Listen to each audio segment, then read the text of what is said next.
everyone, in this video I will tell you about email subscriber and unsubscriber management with Popupsmart. So Popupsmart offers a comprehensive solution for managing your unsubscribers. Through the lead tables, you can easily view and track leads that are both subscribed and unsubscribed. So simply navigate to lead section to access the information. So first things first, an email can appear multiple times in pop-up campaigns or email automation. When a user submits their email through a pop-up, it is recorded in the pop-up campaign lead data.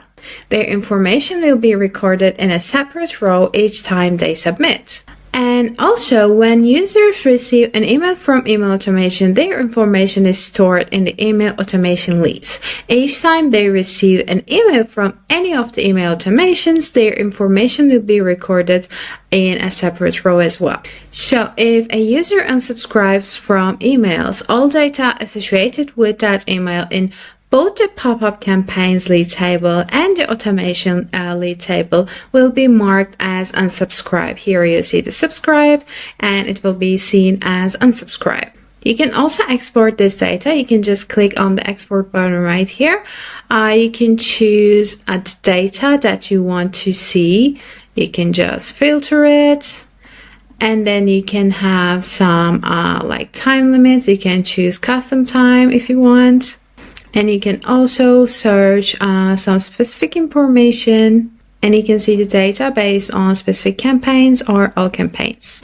It's also possible to send email unsubscribers directly to another third-party system via webhook.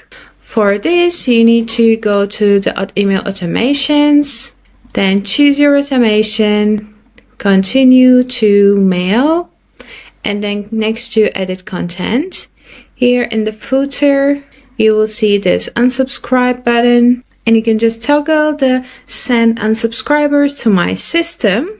Here you will enter your webhook URL. And this way you will be able to receive unsubscribers directly to your system. So that's it. That's how you can manage your subscribers and unsubscribers with Popupsmart.